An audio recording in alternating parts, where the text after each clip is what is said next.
আজকে টিচার টিরে ফিডি কি করলো, তারা পড়াইয়া পুলিশ সুপার বানায়, সচিব বানায়, মন্ত্রী বানায়, প্রেসিডেন্ট বানায়।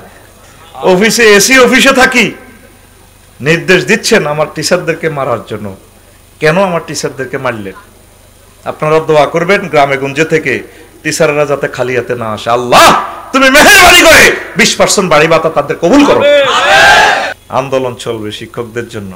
আল্লাহ আমার শিক্ষকদের রিজিকের ব্যবস্থা করো। প্রকল্প বাস্তবায়ন হয়, হুজুরে করে দিতে লাগলে, সারে করে দিতে লাগলে আল্লাহ টাড়া ওড়ে।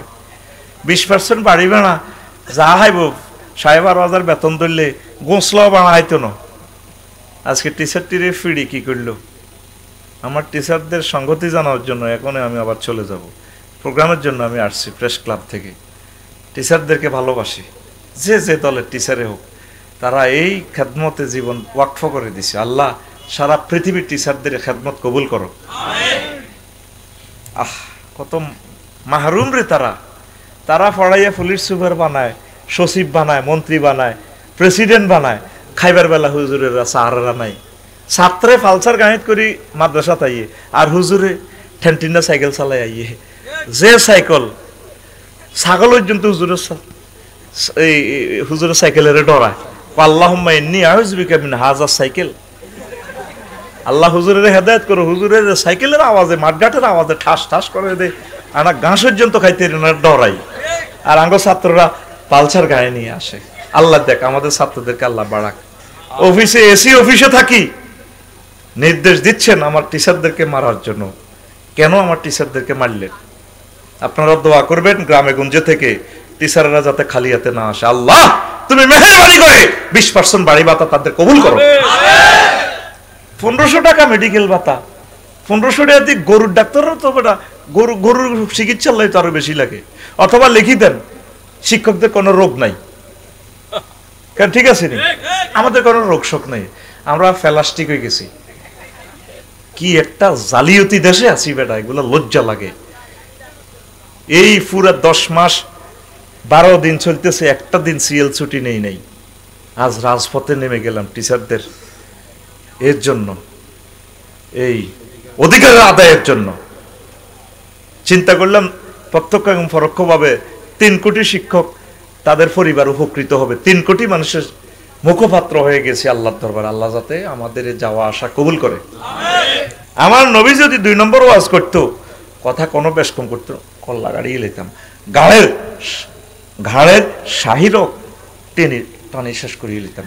গেড়ির রক ছেড়ে গেলে বাসেনি। আরে ভাই ছট ছট করে কথা কয়, 1 ঘন্টা ছুটি হয়ে যাবে ক্লাস, ঠাস করি মা। গেড়ির রক ছেড়ে গেলে বাসেনি। দেখছেন এই প্রযুক্তি মহাগ্রন্থ আল করেন। নবীও কথা বেশ কম করবেন, গেড়ির রক কাটিয়ে গেলাম, গেড়ি কাটিয়ে গেলাম। কে কয়? এমনি আমি এমনি দিছি, এমনি দিছি, এমনি দেয়া, আল্লাহর দিকে হাত দেয়া, রাইফেলের সোজা, রাইফেল সোজা। কে কয়? আল্লাহ। কে কয়? এইটা বনি ইসরাইলের হুজুর গোল্লাই, আলেমের গোল্লাই এই আয়াতটা নাজিল হইছে।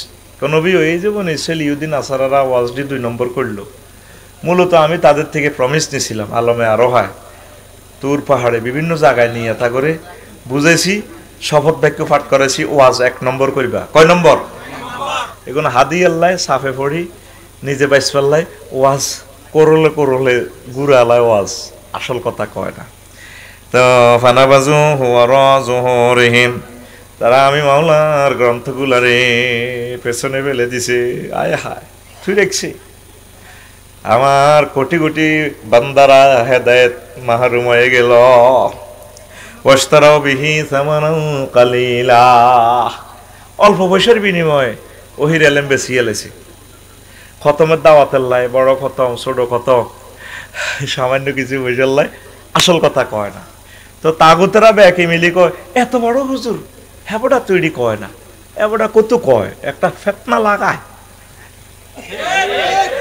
ঠিক আছে না? ওই হুজুর সবার লগে ভালো হইবে লাই, অলিদ মার্কা হুজুর কেমন, আর পাবলিকে এমন হিজ্ঞারে বেশি দাম দেখো। মাশাআল্লাহ, এক কারে উনি বুজুর্গ,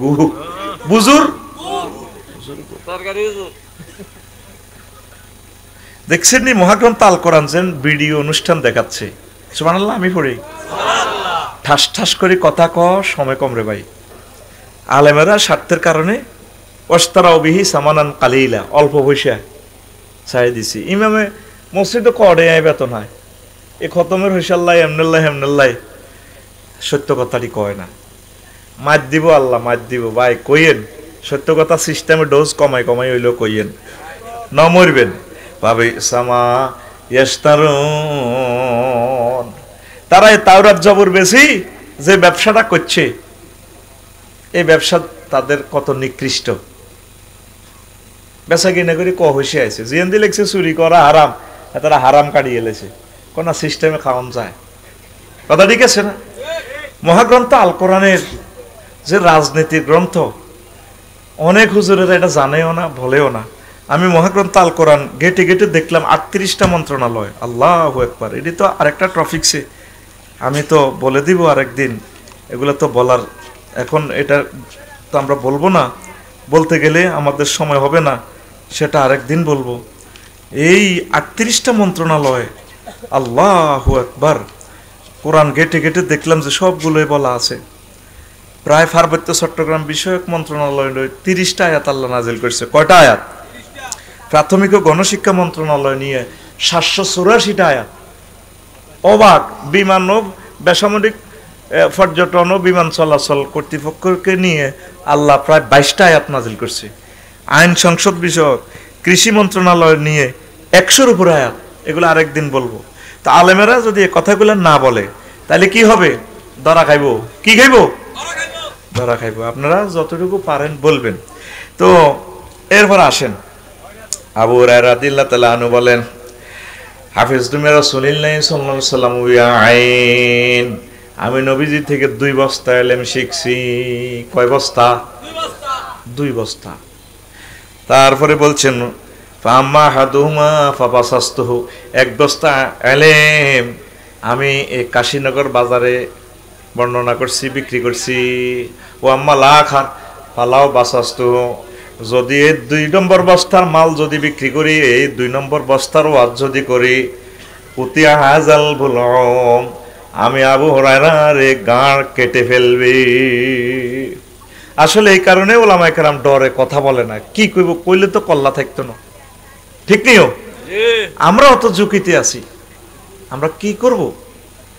সহিহ আল বুখারীর হাদিস, আল্লাহু আকবার।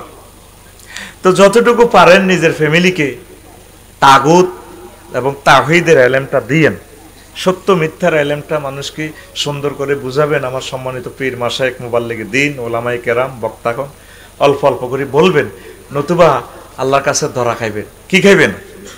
তা আমি এই কথাটা এখানেই কিছুটা শেষ করলাম, সামনে আমি আগাচ্ছি। বিশ্বনবী এই সুন্দর সমাজ উপহার দিয়েছেন, প্রায় 40টা কাজ তিনি করেছেন। প্রথম কাজ হলো দাওয়াতের মাধ্যমে ধর্মীয় সচেতনতা বৃদ্ধি। আগে দাওয়াত দিছে, জোফে জঙ্গলে বনে রনে সব জায়গায় বিশ্বনবী দাওয়াত দিছে। আমরা মুসলমান দাওয়াত দিই না, দিই না। মা বোনগুলারে মূর্খ বানা রেখছি। আমরা তো শুক্রবারে কিছু কিছু আলোচনা শুনি করি, মা বোনেরা তো শুক্রবারও নাই। 3 লক্ষ লোক ধরেন যদি কক্সবাজার সমুদ্র সৈকতে যায়, জোহর আসর মাগরিব এশা প্রায় 4 ওয়াক্ত নামাজ তাদের কাজা।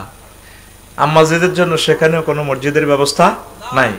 কিন্তু যদি শুক্রবারের নামাজগুলোতে আম্মাজিরা পর্দার সহিত নামাজটা পড়তো, আমাদের লাকসাম শুরু হয়ে গেছে, তাহলেও তারা একটা লেকচার তারা শুনতো। কি বলেন? তো দাওয়াত দিবেন, বুঝাইবেন, মানার মালিক সে।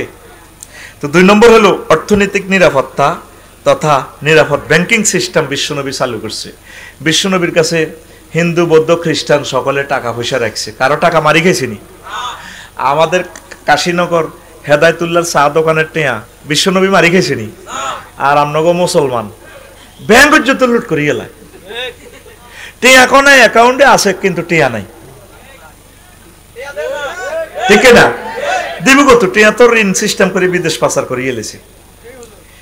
কয়টা টাকা লাগবে ভাই আপনার এই যে ওলামাইয়া যাই আনলেন হাওলাত মহালাত করি, কয় টাকা খাইবেন? কয়টা টাকা খাইবেন ভাই? কি জবাব রবের কাছে দিবেন? আল্লাহর কাছে তো একদিন ধরা খাইবেন। বিশ্বনবী সকল মানুষের টাকার পাহারাদার ছিলেন, নিরাপদ ব্যাংকিং বাইতুল মাল। আর মুসলমানের কাছে নিজের বাইর পয়সাটাও সেভ নেই। বড় ভাই বিদেশ থাকে কষ্ট করে টিয়া হারায়, ছোট ভাই জসিম মেহেতে 3,80,000 টাকা দিয়ে ফালসার চালায় হাতে কাশীনগর আড্ডা দেয়। এরকম রামচন্দ্রপুরের সিটিং জসিম মা বর্তমানে আমার মাহফিলে নাই রে। তার তোর বড় ভাই টাকাটা শেষ করে গেছিল। বিশ্বনবী ছিল আল আমিন।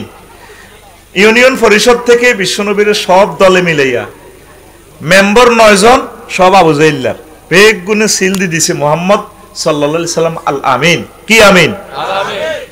একটা মেম্বার নবীর ফাটির আছিল নি? হ্যাঁ, সব কার ফাটির লোক? বেকে মিলি সিল দি দিছে মুহাম্মদ সাল্লাল্লাহু আলাইহি সাল্লাম কি আমিন। আর তোরা বাইয়ে বাইর জায়গা দখল করস, বাইয়ে বইনের জায়গা দখল করে। কাশীনগর বাজারে 1 ডিসিমেল জায়গা 1 কোটি টাকা, এতে বইনের জায়গা দমকাই 50,000 টাকা দিয়ে দলিল করি এলায়। এতে ফিলিস্তিন বিকে সেটি হারাই বেলে, এতে নিজে তো ইসরায়েল। এরকম সিটিং ইসরায়েল না ভাই বর্তমানে আমার ব্রিজের উপর নাই রে। তুমি তো রহমতের ওই সুধা পেয়ে এলে ভবে, এলে ভবে, তোমারই আহ্বানে হেদায়াত পেল সবে, হেদায়াত পেল সবে। শত্রু মিত্র সবার তুমি ছিলে মহান আমানতদার। আলামিন উপাধি ছিল বিশ্বজুড়ে তোমার পাওনা উপহার। সে সে মাগফিরাত কাঁদবে যেদিন আখিরাত, সে সে মাগফিরাত কাঁদবে যেদিন আখিরাত। তুমি শুধু সাফায়াতের দেবে আঞ্জাম, দেবে আঞ্জাম। তুমি শুধু সাফায়াতের দেবে আঞ্জাম, দেবে আঞ্জাম। রহমাতাল লিল আলামিন সরদারে আল কাউনাইন কামলিওয়ালা, কামলিওয়ালা প্যারা নবী নাও গো সালাম, নাও গো সালাম। আল্লাহু আকবার, আল্লাহু আকবার। 3 নম্বর ব্যক্তি ও পারিবারিক নিরাপত্তা আল্লাহর নবী দিয়েছেন। আমাদের এখন ব্যক্তি জীবনেরও নিরাপত্তা নাই, পারিবারিকও তো নিরাপত্তা নাই। পারিবারিক বউ জামাইয়ের কথা আউট করি গেলায়, জামাই বউর কথা আউট করি গেলায়, ঘরে ঘরে কোবা কবি, ঠিক কিনা? বিশ্বনবীর ঘরে ফ্রিজ ছিল না, তার সমাজে সোফা সেট ছিল না, সেগুন কাঠের দরজা 30,000 টাকা দামের দরজাও নাই, তারার বেড়া নারাস্তানি। পারিবারিক সেফটি ছিল, সুখ আর সুখ ছিল। সে সমাজ কবে কায়েম হবে? এইভাবে এই 15 নম্বর হচ্ছে আন্তর্জাতিক শত্রু মোকাবেলা টেকসই পররাষ্ট্রনীতি বিশ্বনবী প্রণয়ন করছেন। অথচ মদিনা তৈয়বা ছিল কি সব ধর্মের লোক, সবাইকে তিনি এক করছেন। সুবহানাল্লাহ। আমাদের সে যোগ্যতা নেই, যোগ্যতা অর্জন করতে পারলাম না, সব মানুষকে ভালোবাসতে শিখলাম না। আমরা কবে মানুষ হব আল্লাহ? তারপরে 23 ফাঁকে ফাঁকে বলছি আর কি, শ্রম অধিকার নিশ্চিতকরণ। প্রত্যেক শ্রমিককে আল্লাহ নবী তাদের অধিকার দিয়ে দিয়েছেন। আর আমাদের শ্রমিকেরা আজকে টিচারেরা নিজের শ্রমের অধিকারের জন্য আজ কত নির্যাতনের শিকার হইল। আমরা একজনকে মূল্যায়ন করতে জানি না, শ্রমের মূল্যায়ন দিতে জানি না।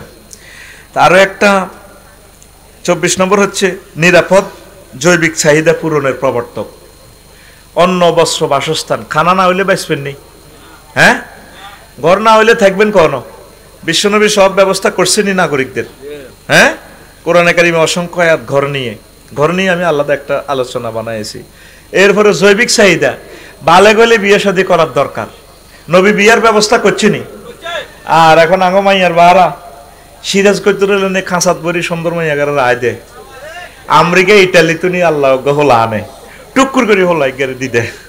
আমিন, কথা ঠিক কিনা?